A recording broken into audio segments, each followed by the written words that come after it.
Hello. आज हम बात करेंगे पीएच ऑफ मिक्सचर ऑफ किस चीज़ का, weak acid plus strong acid. So we are dealing with till now the monobasic acids. Let us consider कि HA एक वीक एसिड है। So let me write over here. So this is a weak acid and HB ये strong acid है। Now, how to calculate pH after mixing these acids? Let us say initial information इनका कुछ दिया हुआ है। So C10 इसका हम initial concentration consider करेंगे और वॉल्यूम V1 कंसिडर करेंगे। इसका C20 कंसिडर करेंगे और वॉल्यूम V2 कंसिडर करेंगे। So as I said in previous कि आफ्टर मिक्सिंग कॉन्सेंट्रेशन क्या होगा, आफ्टर मिक्सिंग वीक एसिड का कॉन्सेंट्रेशन क्या होगा, concentration of weak acid is going to be C10 into V1 upon V1 plus V2 and concentration of strong acid वो क्या हो जाएगा, दैट इज C, इसको हम C1 कहेंगे और this is going to be C20 V2 upon V1 plus V2, इसे हम C2 कहेंगे। So now you have the concentration after mixing. इसको मिक्स करने के बाद मेथोडोलॉजी क्या होगा, हम मेथोडोलॉजी यूज़ कर रहे हैं कॉमन आयन का, कि ये जो वीक एसिड है ये डिसोसिएट होने वाला है H plus plus A minus में, जबकि स्ट्रॉन्ग एसिड HB ये कम्प्लीटली डिसोसिएट होगा H plus and B minus.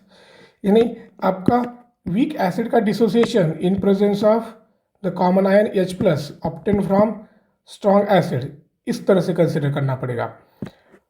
इनके कॉन्सेंट्रेशन क्या है, this C2 is concentration which is completely converted into dissociated to give H plus concentration as a C2। सो यहाँ से पहले से C2 रहेगा और इसमें से C1 में से कुछ कम हो जाएगा, इसमें वो ऐड होगा और this is how you will get the equation कि H प्लस कॉन्सेंट्रेशन इसका जो डिसोसिएशन होने वाला है इसके प्रेजेंस में होने वाला है। ये तो पूरा कंप्लीटली डिसोसिएट हो गया, C2 आ गया, तो this is going to dissociate in presence of this H plus concentration. तो H प्लस का कॉन्सेंट्रेशन क्या होगा, C2 plus something which is obtain from weak acid. So इसके बेसिस पे इस वीक एसिड का K है आपके पास, तो K will be written as weak acid के लिए यहाँ पे K क्या हो जाएगा, K is now I directly put the variables C2x into x divided by C1 minus x। अभी ध्यान देना है कि इस क्वेश्चन को किस तरह से सॉल्व करना है। तो जनरली स्टार्ट करते हैं निगलेक्टिंग x। निगलेक्ट कहाँ करना है देखना है, neglecting x from C2 plus x। सो ये क्या हो जाएगा, C2 प्लस x से अगर निगलेक्ट करेंगे तो ये रहेगा C2। If neglecting x from C1 minus x तो दिस रिमेन एज C1। तो आपका इक्वेशन क्या हो जाएगा, कि इक्वेशन हो जाएगा K इज इक्वल टू ये रह गया C2 into x divided by C1। So x will be equal to Ka into C1 upon C2. Once you calculate x, then H plus concentration is going to be C2 plus x. Thereafter, you can calculate a pH. If required, add the 10 raised to minus 7 from water. So hereafter you can calculate the pH once you got the H plus concentration. लेकिन आपने जो निगलेक्शन किया हुआ है, जैसे आपको x की value मिलती है तो उसको क्रॉस चेक कैसे करना है कि हमने जो निगलेक्शन किया है यहाँ पर और यहाँ पर वो सही है या नहीं है। सो वेरिफिकेशन ऑफ वेरीफाई करना है। तो वेरिफिकेशन ऑफ दीज निगलेक्शन कि जो भी आपको x मिलता है, if that x is less than 5% of C1 square, then what you have neglected is correct. अगर जो भी x मिलता है वो C1 स्क्वायर से 5% कम होता है, C1 के स्क्वायर से, तो आपका जो निगलेक्शन किया था वो सही था। दूसरा कि अगर C2 अपॉन x इसकी वैल्यू 10⁻² से ज़्यादा आती है, देन जनरली 10⁻² से अगर ज़्यादा होती है तो C2 plus X is equal to C2, this neglection is correct. अगर ये ऐसा नहीं होता है, एक नहीं होता है, तो आपको क्या करना पड़ेगा, जो पॉसिबल है, जो पॉसिबल टर्म हो रहा है वो कंसिडर करना है, और जो पॉसिबल नहीं हो रहा है उस वैसे ही कैरी करना पड़ेगा। इंस्टेड आपको द क्वाड्रेटिक इक्वेशन या दूसरा इक्वेशन सॉल्व करना इजी रहेगा। समझा, आप अगर एक्स निगलेक्ट नहीं करते हैं तो आपका इक्वेशन क्या बनने वाला था, आपका इक्वेशन बनेगा K a is equal to C2 plus x into x divided by C1 minus x. Solving this, इसको अगर सॉल्व करते हैं तो let me write this as a K a into C1 minus K a into x, this is equal to C2 into x plus x square. Rearranging this, x square plus C2x, ये इधर minus का plus हो जाएगा kx, and this becomes minus of k C1 is equal to 0. So x square plus this common if you are taking, so k plus C2 into x minus ka into C1 is equal to 0.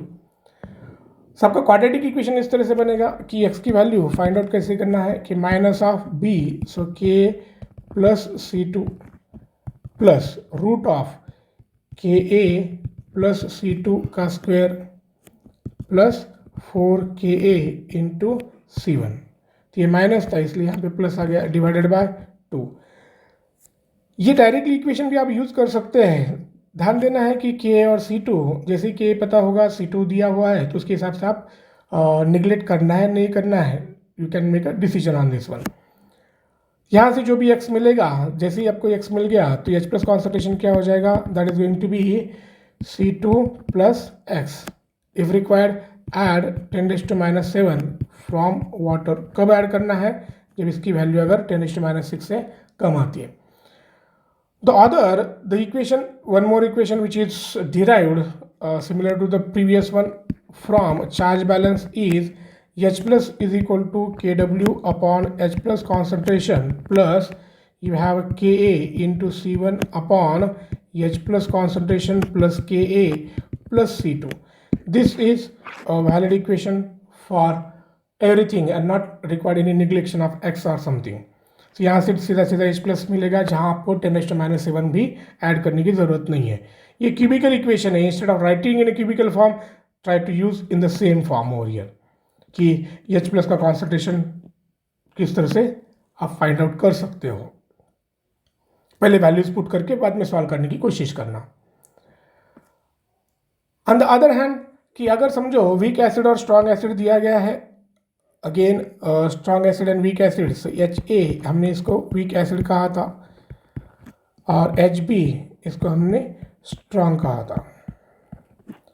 अगर ये दिया है, instead of giving the initial concentration, अगर इन्होंने pH दिया है, इसका pH A है, इसका pH B है, then H plus is going to be 10⁻⁻A। यहाँ पे कंडीशन बताया था पिछली केस में कि अगर समझो K upon H plus 5.2 into 10⁻² से कम है, तो जनरली कॉन्सेंट्रेशन किस तरह से फाइंड आउट करना है, C10 will be equal to 10⁻A plus Ka into 10⁻A by Ka, इस तरह से। या इसका दूसरा क्या है, full proof concentration find out करने का तरीका 10⁻pH is equal to Kw upon 10⁻pH plus K into C10 upon 10⁻pH plus Ka। ये देखो, ये सॉल्व करो, आंसर आपका सेम ही आने वाला है। तो यहाँ से आपने C10 वीक एसिड का कॉन्सेंट्रेशन फाइंड आउट कर लिया। यहाँ पे कॉन्सेंट्रेशन किस तरह से फाइंड आउट करना है, so this concentration H plus is going to be 10⁻⁻B, so normality generally या C20 is going to be 10⁻B minus 10⁻⁷. So once you get a concentration, then remaining approach will be same.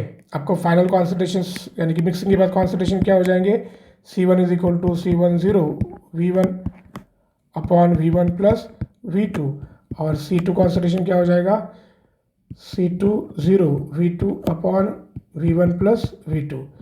ध्यान देना यहाँ पे approach हमने अलग अलग use किया है क्योंकि this is a weak acid इसलिए इसका अप्रोच अलग था, this is a strong acid इसका अप्रोच अलग था।